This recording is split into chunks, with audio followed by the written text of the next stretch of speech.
شو ہم بات کر رہے تھے افتخار درانی صاحب سے، اور افتخار درانی صاحب اور دیگر مہمانان ہمارے ساتھ موجود ہیں. بھٹی صاحب بھی موجود ہیں اور شعیب شاہین صاحب بھی. درانی صاحب، میرا سوال آپ سے یہ تھا کہ خان صاحب یہ کہہ رہے ہیں، جو ہم نے ان کی گفتگو دکھائی، وہ یہ کہہ رہے ہیں کہ جانبدار جو انٹرم سیٹ اپ ہے اس وقت موجود ہے پنجاب میں بھی اور کے پی میں بھی. پنجاب کی حد تک تو بات سمجھ میں آتی ہے، لیکن کے پی کے حوالے سے تحفظات کیوں ہیں آخر؟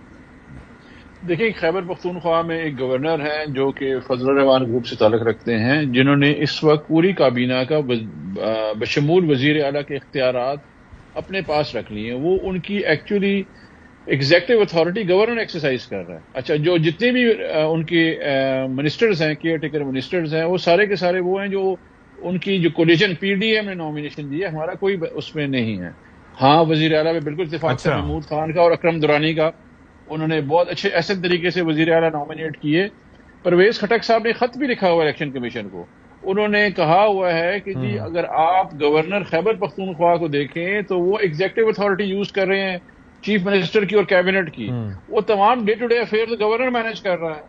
تو جب ایک پارٹیزن گورنر آلریڈی موجود ہے تو وہ کیسے ہو سکتا ہے کہ جی ہم اس سے ایکسپیکٹ کریں گے کہ وہ انتخابات میں یا جنرلی اس سے ہم بائسڈ اوپینین ان کی نہیں ہوگی یا ہمارے خلاف نہیں ہوں گے. تو ہمیں یہ کنسرن پنجاب میں بھی تھا، کیونکہ پنجاب کے چیف منسٹر کے خلاف ہمارے ریزرویشن ہے، ان کے چینل کے خلاف ریزرویشن ہے، جو کیمپین انہوں نے عمران خان کے خلاف چلائی ہوئی ہے ان کی اہلیہ پہ چلائی ہوئی ہے. لیکن خیبر پختونخوا بھی اس چیز کا مرتکب ہو گیا ہے، بیکاز گورنر اپنے اختیارات جو ہے اس سے تجاوز کر رہے ہیں اور کابینہ کا اور وزیر اعلیٰ کے اختیار استعمال کر رہے ہیں. تو یہ بالکل ٹھیک بتایا خان صاحب نے. شعیب صاحب، کیا ایسا ممکنات میں سے ہے کہ ایک گورنر صاحب جو کہ ایک وفاق کے نمائندے کے طور پر موجود ہوتے ہیں، اور ویسے ان کا ایک اختیار کوئی اس لحاظ سے نہیں ہوتا ہے کیونکہ چیف ایگزیکٹو صوبے کا وہ وزیر اعلیٰ ہوتا ہے، بھلے وہ انٹرم سیٹ اپ کا ہی وزیر اعلیٰ کیوں نہ ہو، تو یہ کیسے ممکن ہے سر؟ دیکھیں، پہلی بات تو یہ ہے کہ ہمارے ہاں سویلین سپریمیسی اور with in the limits of constitution, تو ہمارے بدقسمتی یہ ہے کہ جیسے بھٹی صاحب نے کہا کہ ہمارے جو سویلین حکمران ہوتے ہیں وہ زیادہ ڈکٹیٹرشپ ان کے اندر آ جایا کرتی ہے، اور جس سے اداروں کو نقصان ہوتا ہے. یہ ادارہ ہے ہی امپارشل گورنر صاحب کا. لیکن گورنر صاحب کے جو میں پچھلے کچھ دنوں سے میں خود جو بیانات سن رہا ہوں، جو ان کی پریس کانفرنسز دیکھ رہا ہوں، جو ان کی باتیں سن رہا ہوں، تو میں سمجھتا ہوں کہ واقعی ایگزیکٹو تو ان کے ہاتھ میں ہے. اور جس طرح وہ پاورز کو ایکسرسائز کر رہے ہیں یا جس طرح کی وہ گفتگو فرما رہے ہیں، اور وہ بھی اس انٹرم سیٹ اپ میں، تو وہ تو بظاہر نظر آتا ہے کہ وہ ایک پی ڈی ایم کے ایک نمائندے کے طور پر کھڑے ہوئے ہیں اور وہاں کام کر رہے ہیں. اور انہوں نے اس انٹرم سیٹ اپ میں اپنے منسٹرز بنوا کے ان کے ذریعے اس حکومت میں اپنی پاورز جو ان کی ایگزیکٹو کو استعمال کرنی ہے، یہ گورنر صاحب استعمال کر رہے ہیں. ورنہ یہ تو سیریمونیل اور سمبولک. لیکن ایسا ممکنات میں سے کیسے ہے؟ میں یہ جاننا چاہوں گا، کیونکہ آپ کے علم میں یہ ہوگا کہ جب یہ حکومت کی تبدیلی ہوئی تھی، اور پنجاب میں بھی ہم نے دیکھا تھا کہ جس طریقے سے حمزہ صاحب آئے تھے، اس کے بعد جو گورنر تھے وہ ظاہر ہے کہ پاکستان تحریک انصاف کے نامینیٹڈ تھے، چیمہ صاحب. تو اس وقت یہ تھا کہ ان کی جانب سے ظاہر ہے کہ کئی امور میں ہم نے رکاوٹیں دیکھی تو جو انہوں نے کی تھیں، لیکن اس سے ہٹ کے باقی حکومت کیسے چلانی ہے، کیا ہونا ہے، ان کی ظاہر ہے کہ ان کا حلف میں بھی ٹائم لگ گیا تھا، لیکن باقی ساری چیزیں ان کے کنٹرول میں تھی. تو آپ کو لگتا ہے کہ یہاں پر جو بیوروکریسی ہے وہ گورنر صاحب کے تابع ہے ڈائریکٹلی کے پی میں، یا کوئی اور معاملہ ہے؟ دیکھیں، بدقسمتی سے جو ہماری بیوروکریسی ہے اس کو انڈیپینڈنٹ ہونا چاہیے تھا، لیکن وہ نہیں ہے. وہ ہر آنے والے آقا کے سامنے جھک جاتی ہے. دو اداروں سے وہ سب سے زیادہ ڈرتی ہے. ایک ہے پولیٹیکل، جو لوگ طاقتور طبقے ہوتے ہیں اور بیٹھے ہوتے ہیں، ان سے ڈرتی ہے اور ان کے نیچے لگ جاتی ہے اور اپنے مفادات کا تحفظ کرتی ہے. اور جو پولیٹیکل پارٹیز ان بیوروکریٹس کو اپنے مفادات کے لیے استعمال کرتے ہیں اور ان کو مفادات پھر دیتے ہیں تو، اور ان کو انڈیو فیورز دیتے ہیں، تو وہ ان کے تابع ہو جاتی ہے، جس کی وجہ سے وہ انڈیپینڈنٹ انسٹیٹیوشن نہیں رہا ہماری بیوروکریسی کا، ہمارے سول سروینٹس کا. دوسرا پرابلم اس کے اندر یہ آتا ہے کہ ہم نے کبھی بھی بیوروکریسی کو انڈیپینڈنٹ ہونے نہیں دیا، اس لیے کہ پولیٹیکل فگرز یہ چاہتے ہیں کہ ان کا استعمال ہم خود کریں. جب وہ ان کا استعمال اپنے مفادات کے لیے یا پولیٹیکل پرپزز کے لیے کرتے ہیں تو پھر وہ بیوروکریسی پھر سب سے پہلے اپنے مفادات کا تحفظ کرتی ہے. وہ عوام کی یا پبلک سروینٹس نہیں رہتے، حالانکہ وہ تو پبلک کے خادم ہیں، پبلک سروینٹس ہیں، پبلک کے فنڈ سے پیسے لیتے ہیں، لیکن اس کی وجہ سے پرابلم یہ آتا ہے کہ اس لیے کہا جاتا ہے کہ جس وقت یہ انٹرم سیٹ اپ آئے ان کو یہ اختیار ہی نہیں ہونا چاہیے کہ یہ پوسٹنگ کریں، ٹرانسفر کریں، پروموشنیں کریں، انڈیو بینیفٹس دیں اور اپنی پسند کی جو بیوروکریسی کو لے کر آئیں. تو نیچرلی پھر ایگزیکٹو جو ہے یا تو وہ دیکھتی ہے انٹرم منسٹرز کی طرف یا پھر گورنر کی طرف، پھر ان میں جو طاقتور ہوتا ہے وہ اس کی طرف پھر رخ کر جاتے ہیں. اور انٹرم چونکہ جو منسٹرز ہیں وہ ان کے مرہون منت ہیں جو گورنر صاحب نے لگوائے ہیں یا کسی خاص پولیٹیکل پارٹیز کے لوگوں کو لگوایا ہے، تو نیچرلی پھر وہ ان کا ٹینٹ سول سروینٹس کا یا بیوروکریسی کا ادھر ہو جاتا ہے تاکہ ان سے ان کے مفادات کا تحفظ ہو، ان کے اپنے بھی اور آپ کا نقطہ نظر آ گیا. ٹھیک ہے. اچھا ایک چیز بڑی اس کے علاوہ بھی ہوئی، کیپٹن ریٹائرڈ صفدر صاحب نے اے آر وائی کو خصوصی انٹرویو دیا، بات کی اور باقی اور بھی کافی معاملات پر انہوں نے گفتگو کی، جس پر کہا یہ جا رہا تھا مختلف جگہ پہ کہ ان کی گوشمالی بھی ہوئی ہوگی اور ان سے پوچھ گچھ بھی ہوگی کہ بھائی ایسا کیوں کہا. لیکن ایک چیز بڑی انہوں نے کہی انٹرسٹنگ کہ مریم نواز انہیں مستقبل قریب میں وزیر اعظم بنتی دکھائی نہیں دے رہی. تو اس کی کیا توجیہ انہوں نے پیش کی وہ ذرا ہم آپ کو پہلے سنواتے ہیں، پھر مزید اس پہ بات کریں گے. مریم صاحب آپ چیف آرگنائزر ہیں جی، آپ دیکھ رہے ہیں کہ وہ ملک کی وزیر اعظم بن جائیں گی ایک دن؟ مجھے تو مستقبل قریب میں نظر نہیں آتی، کیونکہ حالات اس طرح 2025 میں الیکشن ہوگا اور الیکشن کے بعد اگلے 5 سال شہباز شریف صاحب کو اگر ملے تو ملک آگے جائے گا.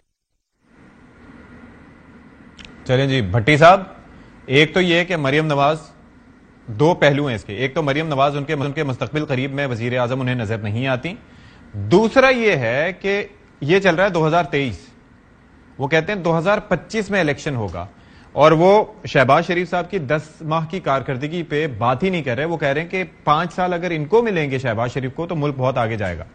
آپ کا تجزیہ اس پہ سر؟ اچھا، ایک دو جملے پہلے سوال کے بارے میں کہ شعیب شاہین صاحب اور افتخار صاحب ذرا وہ نصابی کتابی ہو گئے. گورنر کے پی کے ہیں مولانا صاحب کے سمدھی، مولانا فضل الرحمان صاحب کے، اور چیف سیکرٹری لگایا ہے انہوں نے حسین اتفاق ہے امداد اللہ بسال کو، جو ہاؤس آف شریف کے ہاں انہوں نے بڑی بڑی اہم پوسٹوں پہ کام کیا، وہ چیف سیکرٹری کے پی لگ گئے.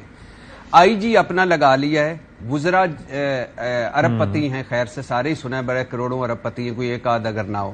تو اب حالت یہ ہے کہ وفاقی حکومت پی ڈی ایم کی ہے، نیب کے چیئرمین پی ڈی ایم کے ہیں، ڈی جی ایف آئی اے پی ڈی ایم کے ہیں، دونوں گورنرز پی ڈی ایم کے ہیں، ایک وزیر اعلیٰ تو مسلم لیگ کا نامزد کرتا ہے، اور chief secretaries P D M نے لگائے ہیں، آئی جیز پی ڈی ایم نے لگائے ہیں، اور نیچے ڈی پی او تک بدل دیے ہیں.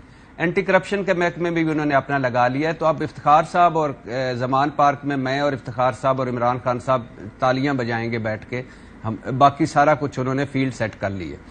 دوسری بات یہ ہے کہ 35-40 سالوں سے ان کا یہی وتیرہ ہے زرداری صاحب and company and house of Sharif کا کہ اپنے اداروں کو اپنے وفاداروں سے بھر دو اور آئینی عہدوں پر بھی وفادار بٹھاؤ، اور یا خرید لو یا ڈرا لو یا پھر پھنسا لو.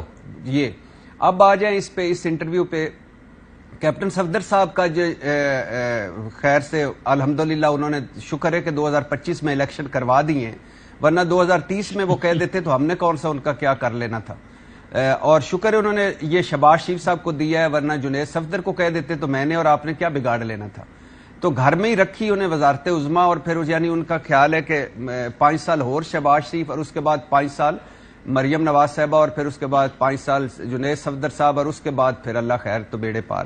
اب بات یہ ہے کہ یہ بڑا مزے کا ایک انٹرویو ہے، اس کے یہ بھی بہت کم ڈسکس ہوا ہے کہ یہ دیا کیوں گیا. یہ ایسے نہیں ہوا، اس کے تین پہلو ہیں. ایک کہ انہوں نے بڑی کھری باتیں کی ہوں گی، سچ بولا ہوگا اور یہ دل کی بھڑاس نکالی ہوگی، حالانکہ انہوں نے آدھا سچ بولا، اور اس میں انہوں نے کہا کہ نواز شریف صاحب کو ورگلایا گیا، فراڈ کیا گیا، دھوکہ ہوا. نہیں بھائی، نواز شریف صاحب نے ووٹ کو عزت دو کو جب فوت ہوا تو جنازہ خود پڑھایا تھا، اور نواز شریف صاحب کی مرضی کے بغیر کچھ بھی نہیں ہوا. دوسرا کہ یہ جو ہاؤس آف شریف میں رفٹ پڑا ہوا ہے شہباز شریف اینڈ فیملی اور نواز شریف اینڈ فیملی، وہ گرجے برسے ہیں، اور انہوں نے کہا ہے کہ یہ نواز شریف صاحب کو جو ورگلایا گیا، فراڈ کیا گیا، ان سے جھوٹ بولا گیا، وہ انہوں نے کیا جو ان کے گھٹنوں کو چھوتے ملتے ہوئے. یہاں شاعر کی مراد شہباز شریف اینڈ کمپنی ہے.